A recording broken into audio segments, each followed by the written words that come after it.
I couldn't walk for, they had to carry me to the car. And then it was 5 days before I got out of bed. Scott, how did you find carnivore? So, first, I'd like to start maybe when I was about 16 years old. Uh, Started having panic attacks and anxiety attacks, really bad, and I didn't really know what to do. And I was born in Baltimore, Maryland. I was growing up there, and I didn't have the greatest upbringing. I was a good person, but I didn't have parents. My mom was, she was a great person, but she had her issues in life. And just growing up through life, it was me and my brother, and we were kind of alone. And I was always an anxious person with just tons and tons of energy. We never really had anybody to, feed us right or any of that stuff. So we always just ate junk food. We always had money to eat, but we just didn't have the support system of family. So, growing up through life, I wasn't the greatest kid. And, I started getting in trouble and I was in the, recreational drugs, nothing crazy. I was smoking pot as a kid and stuff like that. And then my grandparents lived in Florida and they drugged me down to Florida to get me out of trouble. And I moved down there and I played guitar and I did some other things, but I've always had these anxiety and panic attack issues.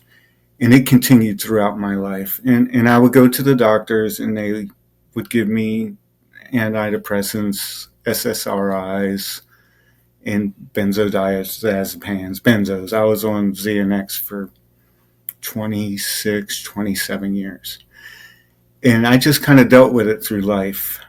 Um, my profession through life was demolition. I've run heavy equipment in the demolition field since my grandfather owned demolition companies. And that's one of the reasons my father, who was actually my stepfather, was never around because he always traveled doing demolition work. In summer times, I would go work with him. But, over time, that's what I did. I would run heavy equipment and, that's how I made my money through life. But I always had this anxiety problems. And there was points in my life where I didn't leave my house for years. I mean, I'm not years, but 2, 3 years, I didn't leave my house. I went to work, come home. I would pay other people to go grocery shopping for me because if I went to the store, I would just break down.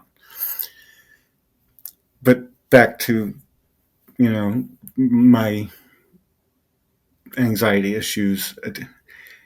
Every time I went to the doctors, they would just give me more pills and more pills and more pills. And there was never really any answer to it. It never got any better. It just got worse and worse and worse over the years.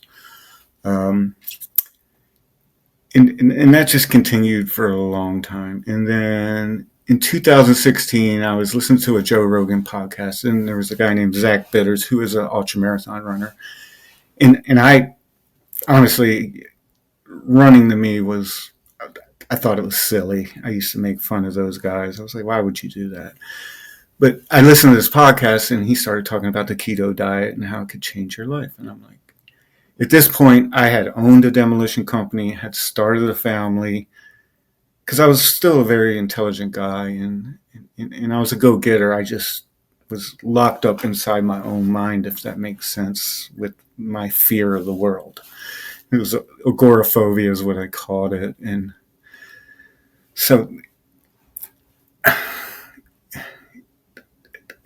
I gained weight over time because I started a family. I was smoking cigarettes and drinking, and I stopped all that when my wife got pregnant, and we started a business. And I still did successful in my business, but I've always had the depression and the anxiety. In 2016, I heard this, and I was probably 260 pounds, super depressed. I had $30,000 a month in bills for my business to pay. So I was super stressed out. And I had these two little beautiful girls and an amazing wife. And I just knew I had to make a change in my life. So I was like, well, maybe I should just try this. So I dropped eating sugar and carbs and started the keto diet. And within 3 weeks, I threw all the pills in the trash. Now, I had been on benzodiazepines for 25, 26 years. And 2 weeks after stop eating the junk food, I didn't want them anymore. I didn't need them. I couldn't leave my house without a pocket full of pills, just as security, as a security blanket, to where if I had a panic attack, I had them. I wasn't really a drug addict. I mean, I was, but I wasn't eating them to get high. I had them for security. And once I started the keto diet, I didn't need them no more. And I'd lost 10 pounds. And I was always a smaller, wiry guy until I started gaining all the weight. And so once that started wearing off, I was like, wow, this is really cool. And then I heard of Sean Baker. He was on Rogan as well. And I started listening to all these different influencers. And this was 2016, 2017. So I decided to try the carnivore, and I went to that, and then I just started feeling like I was 19 years old again. I lost probably 90 pounds in 6 months, and then I started running in 2018. I kind of caught an addiction. I got rid of, I always say I lost the pill addiction and gained the running addiction. At this point, I started running 5Ks, and I got a running coach, and I was literally addicted to it. I would find a 5K every weekend to go run because it made me feel confident in myself again. I had confidence, I felt great, and I was doing well. And we'll get into the ultra running later, but 5K distances are very short, and a carnivore diet for a 5K runner is, I mean, it works. I did it. I did well. I mean, I started out at like a 38-minute 5K, and within a year, I was running 20-minute 5Ks. And a 20-minute 5K is pretty quick for, just a recreational runner. And in about 2020, I started finding trail running, and I just completely fell in love with trail running. And I was still doing shorter distances, but I would go to these races and I would win them. And I'm like, man, I don't even really know what I'm doing. And I went from a guy who was scared of the world to winning these races and people really liking me. And it just gave me this confidence I never had before. And I didn't really talk about my carnivore lifestyle. I just kind of did it. I mean, I told people I lost the weight. I just say I quit eating sugar and carbs and all this and all that. Well, in 2021, I'd learned about ultramarathon running, and I kind of knew about it from listening to the influencers and whatnot. But I decided, hey, I want to try this. So I got a coach that was in the ultramarathoning world, and we started doing that. And I did my first 100-mile race. It's called Long Haul 100, and it's in Tampa, Florida. And I trained for it, and I started eating carbs again. Not heavily. I was still low carb, but in that world, it's taboo to not eat carbs. And still to this day. And I'll explain later where where I am today. But, I was eating nothing crazy. I would maybe eat 50, 100 grams of carbs. But we're running 100 miles. We're running these really long distances. So I kept I did that, and I finished my first 100-mile race. But I was doing carbs, and after the race, I couldn't walk for a week, and but it still felt good to achieve running 100 miles. So from 2021 to probably a year ago, I continued doing ultra marathons. I did not do another 100-mile race. I did, but I failed at it. From the carbs. I'll blame it on the carbs. But I would do 50K races, and I did everything from 5Ks to 50Ks. I did 50-mile runs, and it's hard to not do carbs when everybody around you is saying you need to do carbs. You need to do carbs. You can't do this without carbs. And in my head, I always was like, well, I can try, but it just never happened. And then I still was low enough carb to where I didn't get back into the depression and anxiety. Every once in a while, I would get off the rails and I could feel the depression sneaking in. And when I ate carbs for more than 3 or 4 days, I I wouldn't fall into anxiety attacks, but they would, if I kept going, they were coming. So then I would revert back to no carbs. And it was just a rebound effect. And then, well, before we even get that far, I became somewhat of an influencer in Florida. I'm a very supportive person. So I decided to start hosting races. So I'm running these races and I'm hosting the races. And then I became a running coach. And I'm still a coach. I had a bunch of people I coached, but I slimmed down just a handful of people now. But this year, I decided after failing a bunch of ultramarathons to revert back to carb-free running. So in January, I started doing that. I had a race somewhere in the middle of January, and it was a 50K race. And my best time at a 50K was like 4 hours and 37 minutes, and it was on trail, and that's pretty fast. It was like an 8:40 pace for 31 miles, and not many people can do that, and I was proud of it because I'm a pretty skilled runner. I run a lot. I probably run 60 to 100 miles a week. I built a training plan for my athletes, but I also follow it, and it's really good training, and I think it's the best around. It's because I pay attention to recovery and taking care of yourself.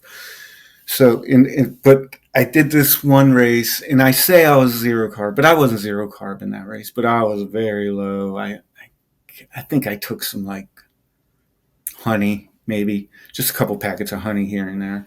And it's a 50K race, and I was running that one very hard. I think that one I finished in like 4 hours and 8 minutes, but maybe had 20 grams of carbs in the 4 hours, which is super low. It's probably lower than most of the low carb runners that are out there. And that was a really good race. And then a couple months later, I went to Arizona and did a mountain race called Black Canyon 100. It's a pretty popular race. And there's some elevation. It's out in the desert. And I'm from Florida, and everything's flat. So it's a different kind of situation for me. But I went out there, and I did very well in that race for what I'm used to doing. And that, I think I had 20 grams of carbs in 100K, which is a 62-mile race, but it had lots of elevation, probably like 4,000 foot of going up, and then I think it was 10,000 foot of down, which it really wasn't down. Because that race, they say you're going downhill, but the whole time you're doing this, even when you're going down, you're going up. So that kind of gave me the confidence to know, hey, I can do this without carbs. Because some of the other mountain races I have done, I carved up and I had about 10 miles in. There's one called the Barclays Fall Classic, which in the running world, and anybody that's listening and knows the running world knows the Barclays race, the Barclays Marathon. The Barclays Fall Classic's a 50K. It's not the marathons. But I have DNF'd that thing 3 times, and it was all due to carbs. I would eat carbs thinking I needed them, and then I would start puking. People who know me know Scott pukes a lot, and it's all from the carbs. It only happens when I start eating carbs. In heat induced from the carbohydrates I'm taking in. 3 weeks ago, a couple of my friends that I coach who are pretty wild ultramarathons, they run 100 miles every other week. They're pretty crazy. But we decided to do this thing called a Cross Florida 200. It's a 200-mile race. You start in Crystal River, Florida. You run the Ocala National Forest. You go up through Ocala and then over to St. Augustine Beach. And it's 200 miles. I decided I was going to do this without any carbs at all, completely. And I started that race. I ate bacon, eggs, and meat, and that's all I ate the whole race. It was the best run I ever had in my life. I had 0 issues except for I had an injured ankle prior even going in from the mountain race a couple weeks before. It was just amazing. So, and this was the first race that I did with 0 carbs ever in my life, and it was 200 miles. The last day of the race, was just as good as the first. Actually, it was better. And the day after I finished the 200-mile race, I was just the same guy as I was the day before we started this. So when it comes to running, then does that mean that the stuff about carb loading in relation to running is really just something that everyone says, and because everyone says it, everyone just uses it as a crutch. They feel like I have to do it. If I don't do it, I can't run. Yeah, more or less. I mean, my theory on this is, when you're running and you're eating carbs, that's your energy. Well, they only last about an hour or two, and you can only process about 100 grams an hour. So if you're not eating 100 grams an hour, that's where your bulk comes. So you'll bunk. So you have to constantly be replacing the carbohydrates. If you don't, you fall apart. And the people who are constantly eating carbohydrates are definitely not fat adapted. So when they bonk, it would take them 2, 3, 4 hours for their fat to start kicking in.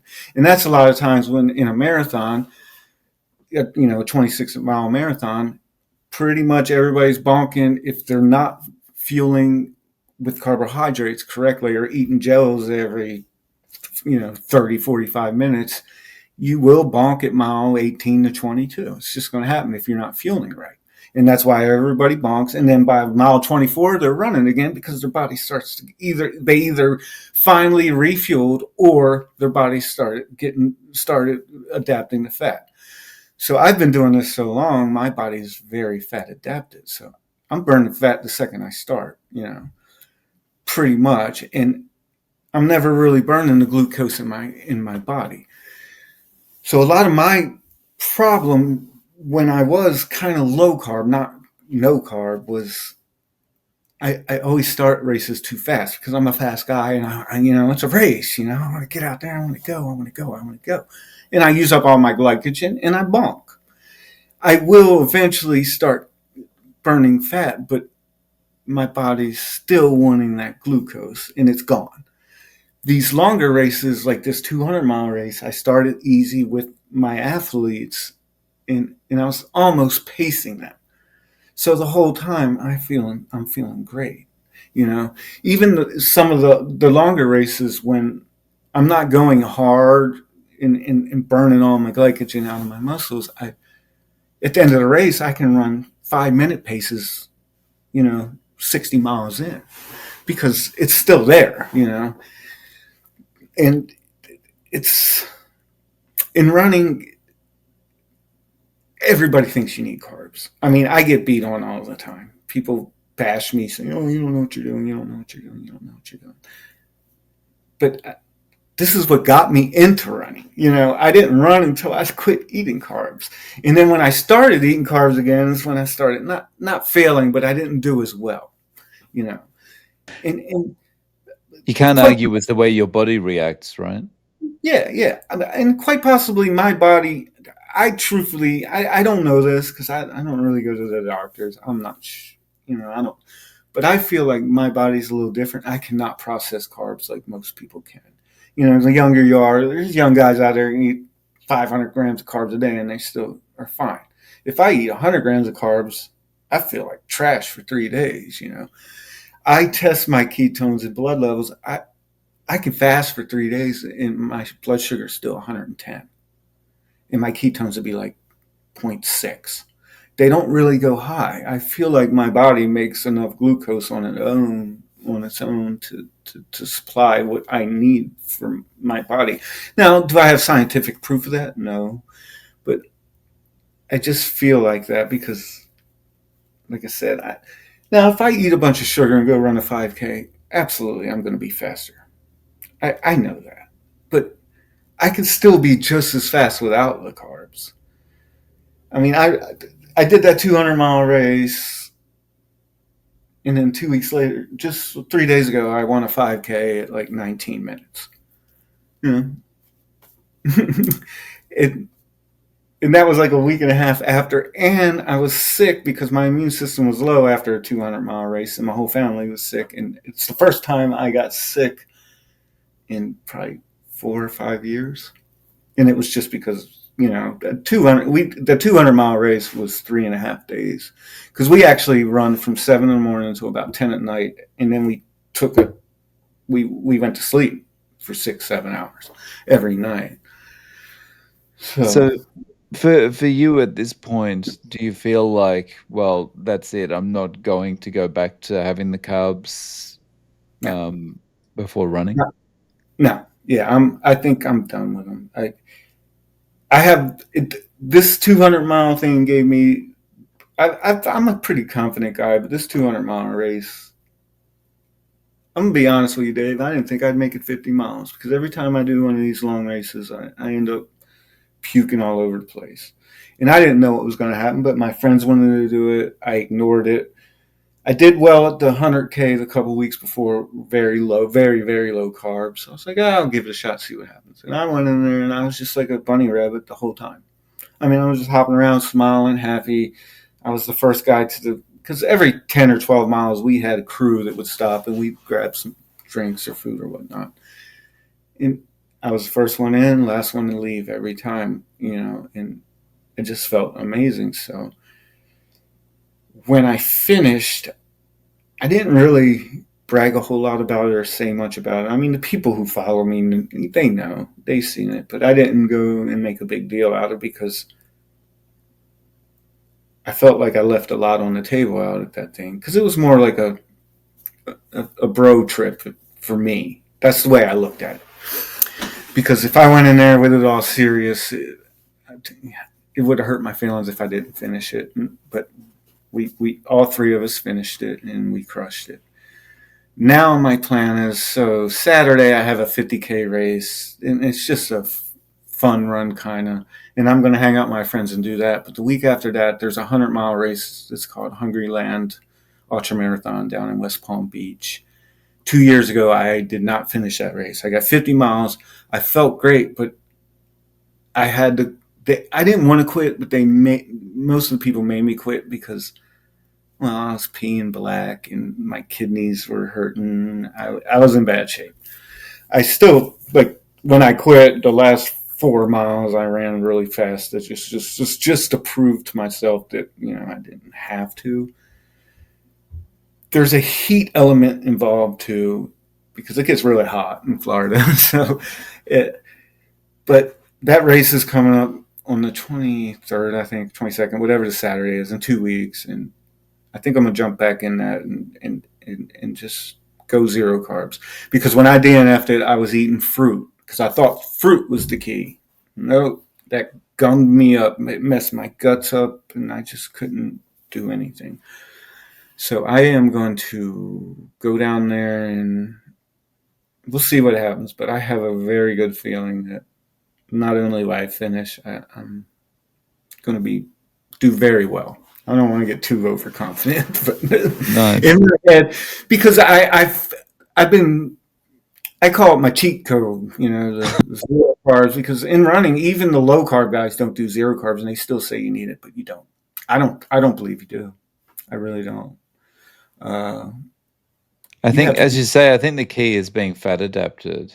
Yeah, that's what I'm saying. You have to be truly fat adapted, and the more fat adapted you are, and if you have that mental that you don't need it, I don't think you do. A lot of ultra running is mental. It's all in your head. A positive state, knowing you can do it, having zero doubts. But when you go down there and you just have endless energy, and nothing hurts. A lot of the problem is when you're eating carbs all day long, that creates super inflammation. And after 75 miles, everything hurts. And you see these guys that are waddling. I had zero pains after 200 miles. Nothing hurt except for a little injury. And it wasn't that bad. Um, And that injury was from before, right? That Yeah, wasn't. it was from a mountain race, because that Black Canyon race is pretty rugged terrain, which we call technical, and I twisted my ankle probably 90 times in that thing, and it just kind of came back from use. But today it's totally fine, and I ran 8 miles today at like a 7 minute pace, and I'm just out there just kind of just having fun. So, So like, being out running, this is like everyday thing for you. Yeah, yeah. I mean, the last week or so it hasn't been because I've been pretty busy and I've been sick. You know, I had it's just a cold. It wasn't like COVID or nothing. I just had this little cold. But yeah, I run between 6 and 10 miles every single day, and on the weekends probably 20 to 30. And I pretty much 90% of my runs are fasted. I don't eat anything. You know, I don't even barely drink a whole lot. I mean, when it's hot, I do, but the colder it is, the better Scott does, and that's a fact. But Right. that's I try to avoid super summer races, but now my thought process is, well, I'm always eating carbs. Maybe that has something to do with it with the heat. So now I want to try some hotter races without the carbs to see what happens, because I truly never did it. The only time I ever ran carnivore no carb was those 5Ks when I first started. In 3 miles, in 100 miles, it's two different worlds. You can't even really compare the two. Yeah, it's interesting because I feel like on carnivore, I deal with temperatures differently than I did on a regular diet, Mm-hmm. with a regular carb fueled diet. So yeah, I mean maybe there's something to that. If you're carnivore, you're going to deal with the heat better. Yeah, I think there's something to it. I mean, there's a few different things, but again, I never really tried it in the heat. Everything in the heat I've done with some type of carbs, and I can't really connect if it's the carbs, the heat, or a combination of the two. The only way I can really get that correlation is if I go out there and just do it without carbs in the heat. So, in this race in 2 weeks, it's this Hungry Land. The thing about that race is, one year there was water that was ankle deep, and one year it was a desert. You never know what you're getting at this place because it's a slough, and depending on how much it rains, it either fill up water or it'll dry out. Right now, it's a sand pit. So, and it could be, it's March, it could be 60 degrees, it could be 90. So, I have no idea what's going to happen. As soon as I finished that 100-mile race, we had planned on doing another. I'm planning on a 100-mile race of my own on the Florida Trail, and we were going to run that course. And then I remembered the Hungry Land. I'm like, I'm on a high horse right now. Maybe I should go down there and redeem myself and get my we called it DNF, did not finish. And I go down there and there's a little running joke with Scott about him throwing up all the time because of carbs, I believe. So I kind of want to go down there and redeem myself and prove that, because there's a lot of people that hate. There's some folks out there that they talk a lot about me, and that's okay. Uh, the interesting thing as you're talking for me is it almost feels like carb loading and you need carbs and all that kind of thing. It's almost like a religion. It is. It is. These people. I'm so I'm in some running groups and we'll because I have a buddy who's completely carnivore, and he just did her first 100-mile race last week. It was actually a 24-hour race. It was a timed race, and he got 100 miles in there. And he posted to one of the running groups how, he was proud, and he was saying how he did it and this and that and other, and he did it on bacon, and he just, oh, probably 80% of the folks were encouraging. Oh, great job, great job. But you got these handful of 25-year-old guys who were real fast, and you're an idiot. You don't know what you're talking about. You're a failure, blah, blah, blah. And I'm like, how can you be a failure? And I'm the guy supportive. I'm a very supportive guy. Like, I've only run like 4 races last year, but I probably paced 25. I go to a 100-mile race. The people I coach are my friends that need help. I'm there. I have their backs. I make sure they get done. And I volunteer like constantly. I love to help people achieve their goals. And even the folks I coach, I don't push a carnivore diet on them. That's one thing about me. And And I will say this for a lot of the carnivores: a lot of people are carnivore, carnivore, carnivore, and that's all fine and all, but it's not the only way ever. I know people that are vegans that do very well, and I'm not going to, if that's what makes you happy, that's fine. I'm not going to knock you, but don't knock me. Now, do I believe that there's carnivores for way more people than no? Yes. I think people have closed minds and don't even understand or want to even try. They just listen to what they hear, and what you hear isn't always true. Mm. When they say, well, you're n equals 1, I'm like, no, I'm like n equals 25 million or Right. whatever. So the trouble is, like for it's so hard for people to listen to because their entire lives they've heard the opposite thing.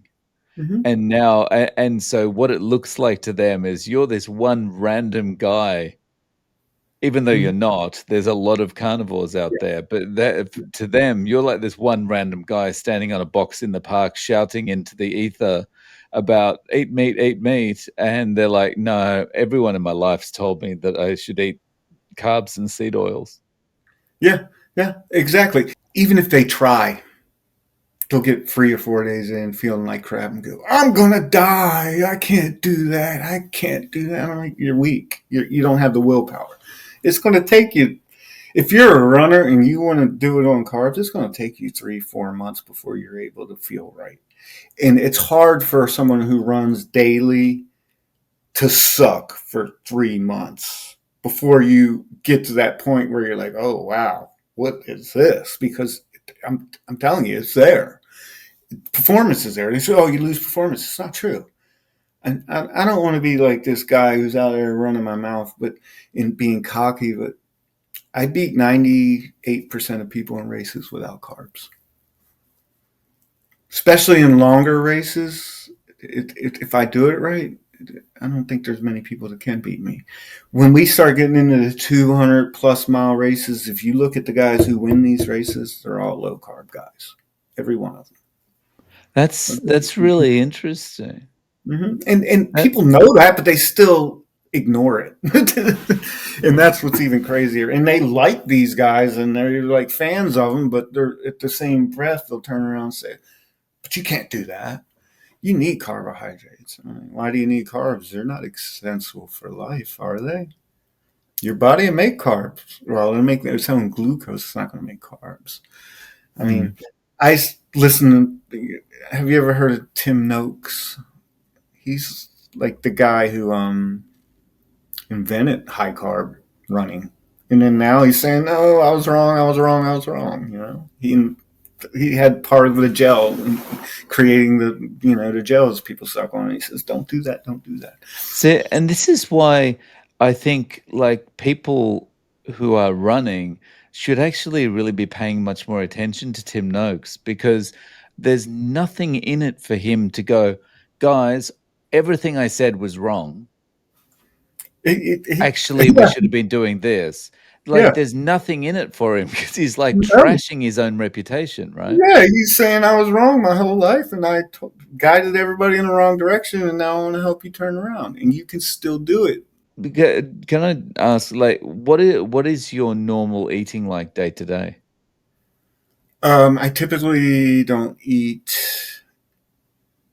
until 10 to noon, and it's ribeyes, bacon, and burgers. I do eat cheese here and there. Now, I have been for the last 3 4 years. I have little cheats here and there, but I've been trying to cut that out. But this year, I've been pretty clean, pretty clean. And that was another thing about recovery. Usually after a long race, even if I do well, these 50Ks, when I say I'm eating carbs, it's still very low. I mean, 100 grams of carbs in me is like blows me out the water. I don't feel right for a couple days. Even 100 grams and I'm very active. I probably have 40, 50,000 steps a day. 10, total 10, 15 miles every day I'm moving. Because I also work labor, not labor, but I work outside and I do a lot of labor work. I stay active. So I, I eat a lot of meat. I probably eat 3 to 4 pounds of meat a day. But ribeye is my main thing, and people are like, "Oh, you're rich. How do you do that?" I'm not rich. I mean, I do okay in life, but I wait until ribeyes go on sale for $10 a pound, and I go buy $1,000 worth, fill my freezer up, and it lasts me 2 months. You know, Yeah. and I buy a bunch of bacon, and I get ground beef at $4 a pound or whatever, and it's typically what we do. I eat a lot of salmon and eggs. I like salmon because it makes me feel good, but back to the recovery aspect, after these races, I usually just eat whatever as a reward. I go get French fries and Chinese buffet and whatever I can find. After this 200, and then I'm trash for a week. I can't do anything. I still run, but I feel horrible. I mean, my guts are tore up. Everything in my body hurts. And that's after the race. After this 200 miler, I just kept it clean. Perfect. 2 days later, I ran a 10-mile run, and I do a lot of progression runs, and I think that's a golden thing in running. And a progression run is like, so you start like a 9 minute pace the first mile, and then the next mile I'll do like 8:45, and then 8:30, then 8:15. Almost every single run I do has that kind of progression. And I did the 200-mile race. Most people can't even walk for a week. 2 days later, I did a progression run, and I'm finishing at like a 6:30 pace, feeling amazing, and that was the first time I ever finished a long ultra and was perfect. My first 100-mile race, that one I finished in the long haul, I couldn't walk for. They had to carry me to the car, and then it was 5 days before I got out to bed. This kind of difference in recovery is crazy. It is. It's I can't. That alone is worth it. And I tell people that just because a lot of people, including me, I'm like, oh man, I just run, 50 miles. I can eat a tub of ice cream. And it just puts you down. All that does is just magnify all the inflammation in your body. So with the reasoning, you figure it's like if you're eating carbs, you're causing inflammation in your body. Mm-hmm. And so once you start running, you're just exacerbating that inflammation. But when you're fat adapted, you don't have that inflammation. So there's nothing to exacerbate. In my case, 100%. I mean, again, I know other people that do that, but they're still in pain. They just do well not eating that way, but they just know how to turn the pain cave off, or they're used to it. A lot of people can deal with it, but if you're not eating the carbs, you never hurt, or at least I don't. I haven't until I start eating them, and then even if I did a whole race with no carbs, like the Black Canyon race, I went really low carb there. The next day I was fine. Then I ate some pizza, and then the day after that I was trashed. It's yeah, I mean that says a lot that the pain comes from the pizza, not from the run. Yeah, it comes from what you're eating, and I mean, and everybody in the running world that hears me say that will say, "You're dumb. You don't know what you're talking about. That's not what it is." But that's what it is. Now, uh, I know, like my friend, he's new to running. He's only been running a year. I coached him for a while. I still support him. He did one of my 50Ks. Actually, the shirt I'm wearing right now. He did that. That was his first race over a half marathon, and it was 31 miles, and it was on trails. And he did it in like 5 hours and 15 minutes, which is really good. And he was full carnivore. I mean, all he ate was like dehydrated bacon.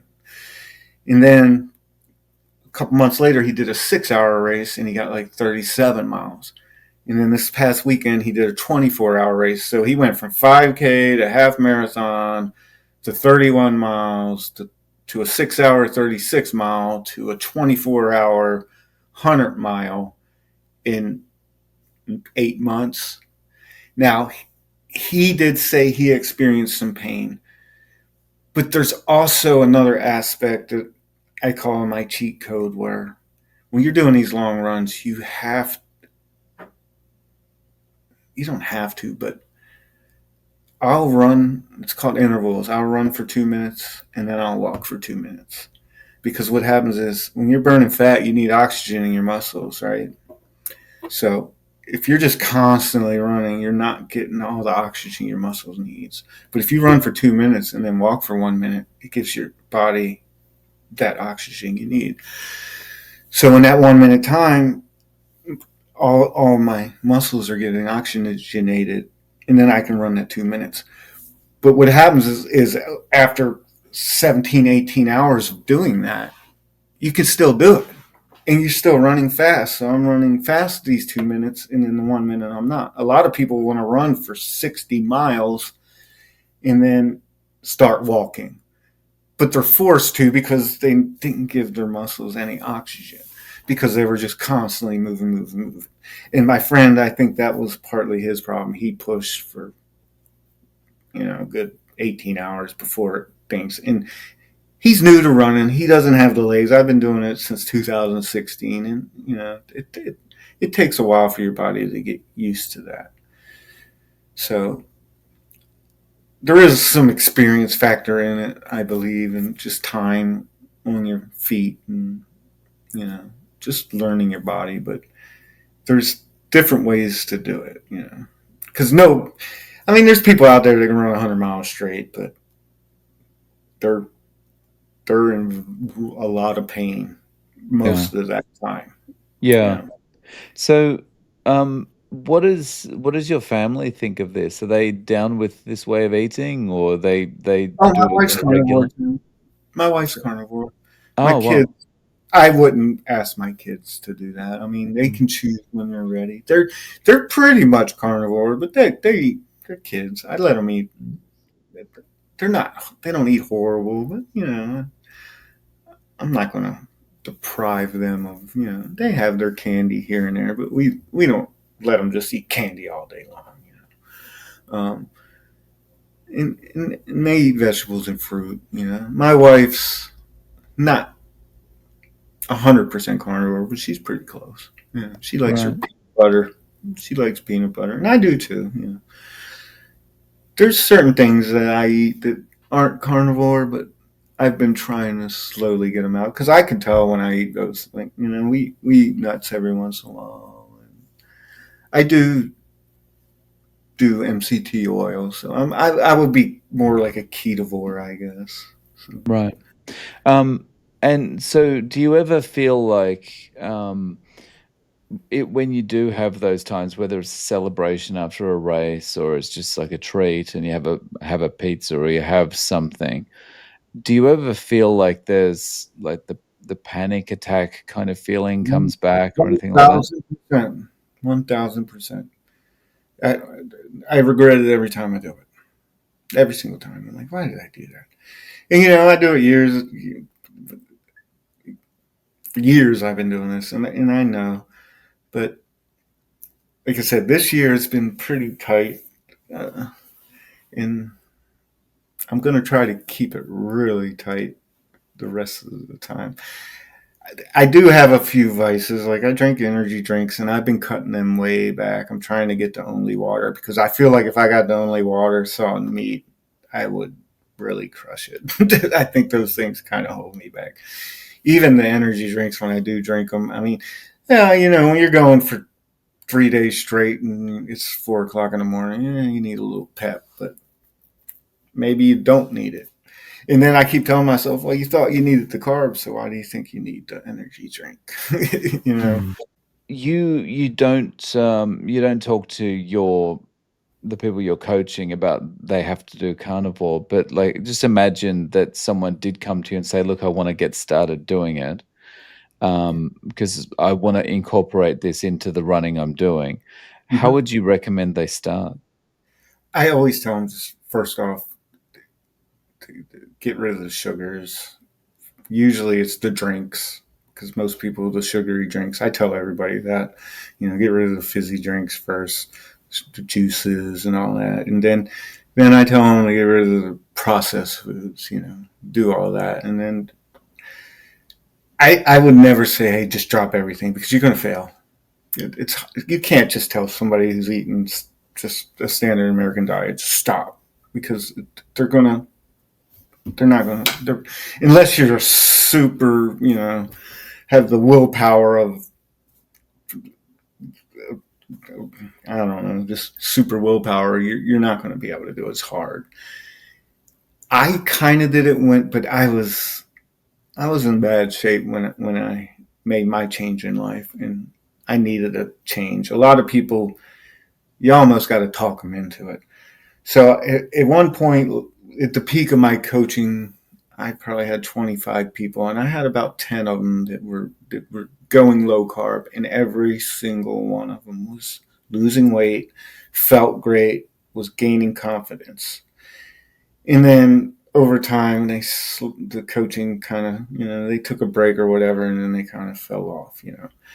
Um, but there's not one that I had that started listening to what I was saying that did not start doing better. Every one of them, and some of them are still doing it. Honestly, I've kind of backed off on my coaching with ultra running. I just I have about 6 guys that are just awesome, you know, and 2 of them are carnivores. But I plan on picking up some more folks but I think I want to keep it more like a low carb type Right. deal. Yeah. Yeah. I think that's the avenue I want to start going. I mean, that's one of the reasons I'm talking to you. I'm not here to promote myself or not. I can do that on my own. I'm not like this big, huge, popular guy, but in Florida and running, I got a pretty good following. So, but it's definitely not a low carb crowd, if that makes sense. So Yeah.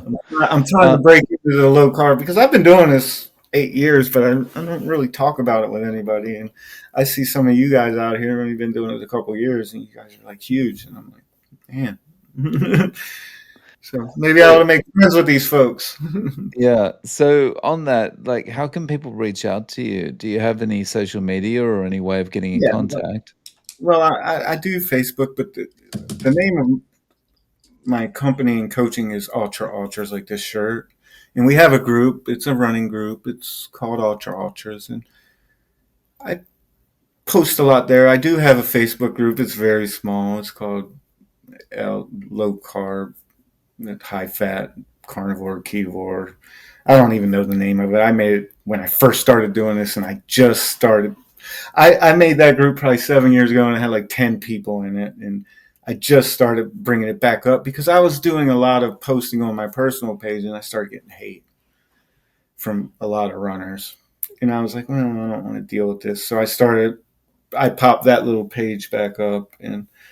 But Ultra Ultras is the running group. And then my tag is Scott Bauer Hoover. Um, Long story short, my name was Scott Bauer. I married my wife. I don't know my real dad, so I took my wife's name. So I am Scott Hoover, but that's my wife's family. Say I'm super supportive. If anybody wants to talk about running in low carb or carnivore, you just send me a message. I ask for nothing. I'll help anybody. If you go to my that Ultra Ultras page, you'll see that I'm very supportive. I'm a servant type person. I like helping others. I don't really care much about myself, which is probably a bad thing, but I care about others more than I care about myself. So I just like to see other people achieve their goals and get better. And definitely going low carb is going to get you better. And that's my biggest thing. Running, no running, it doesn't really matter, man. I lost all that weight, just like all the stories you heard. But the biggest thing for me was losing that 27 years of just dreadful panic attacks and hating life. It's it's all diet based. I think your mental is your diets controls that. I think what you eat is how you think. I really do. I mean, there's probably certain folks out there that really have mental issues that have nothing to do with diet, but I think 90% of it's diet. Yeah.